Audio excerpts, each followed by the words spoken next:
হুম। আমার নাম মরিয়ম। হুম। আমার এই যে আপনার স্বামীর নাম কি? আমার স্বামীর নাম সাইফুল। আসলে কি ঘটেছিল বলেন দেখি। ঘটেছিল ফারুক না, আমার ফোনে বারবার ফোন দেয়। আমার স্বামী গেছে কাজে, ওই সুযোগতে বারবার ফোন দেয়। আমি নাম্বার বেঁধে লাগলে সে রাখির অন্য নাম্বার দিয়ে ফোন দেয়। তারপর আমি সহ্য করে না গায়া সমানে বেলাকুশো রাখি, সমানে ফোন দেয়। তারপর আমার কাছে আসতে চায়, আমি বাধা করি। আমি বাধা করছি বলে এখানে আসো না। তারপর ফির আমাকে জানা নাই শুনে নাই আইটা আমাকে মুখা কাটিয়ে আমার ঘরে ঢুকছে। মানে আপনার কি হচ্ছে, ঘরের দরজা কেটে আপনার ঘরে ঢুকছিল? ঘরের দরজা কাটিয়ে আমার তো ঘরে ঢুকছে। আমি সিলবার দিচ্ছি, আমাকে ছোড়া দেখায় বলে সিললে আমি জব করে থুয়ে যাবো। এই একটা স্নান করতে পারবো না, একটা স্নান করলে তার তারপর আমি স্নান করি দিই। তারপর আমাদের এই যে আমাকে ভাষণ করিয়ে আমাকে দিয়েছে। এখন এই যে এখন আমি বাধা করছি, ভাই করছি এই আমার কাছে আর আইসো না, আসলে সমস্যা হয়নি। ঘুরিয়ে তাই ফির কালকে আসছে। ঘুরিয়ে কালকে আসিয়া আমার গায়ে ফির মুখা কাটিয়ে ঘরে ঢুকিয়ে আইতে 1-2টার সময় আমার গায়ে হাত দিয়েছে। আমার গায়ে হাত দিয়েছে। আমি এখন সহ্য করে না পাই, আমার শরীর করছি, আমার নন্দক করছি, তাই এসে ধরছে।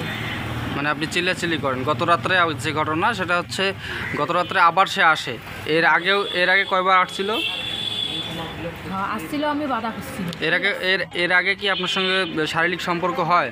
না না, আমি মানে আগে যে বললেন আপনি এর আগে আপনার বাসায় ঢুকছিল, তখন কি শারীরিক সম্পর্ক হয়েছে? কিন্তু গত রাত্রে যখন আসে তখন আপনি চিল্লাচিল্লি করেন। তারপরে আমাকে সিলিবার বাধা করছে, তাও আমি সিলেছি। এই যে আপনার চোখে যে আঘাত দেখা যাচ্ছে, এটা কিভাবে হইলো? তার পাশে আমি ফির সিলেছি দিয়ে আমার চোখে গেছে ঘুরতে। তার পাশে আমি তাও আমি সিলেছি। তার পাশে আমার এই যে শরীর, তার পাশে আমার ননদ, আমার ভাগ্নি এসিয়ে এখন আমাকে ধরছে।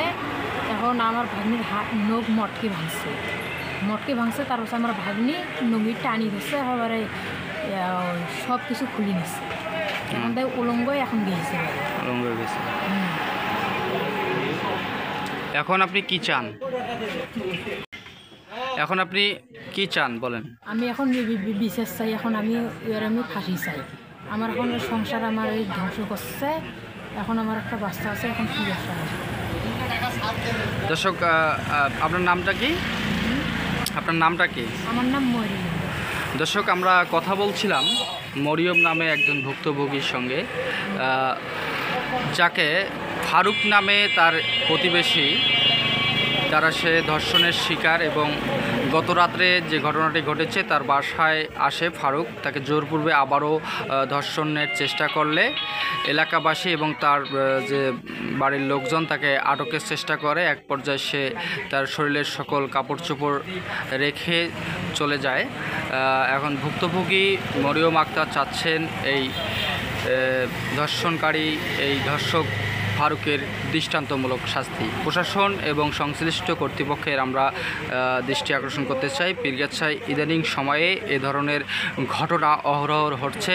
এর একটি সঠিক বিচার যদি সম্মুখ দেখতে পাওয়া যায়, তাহলে এ ধরনের ধর্ষণের হাত থেকে বিরত থাকবে সমাজের এই দুষ্কৃতিকারীরা এবং যারা এর শিকার হচ্ছে।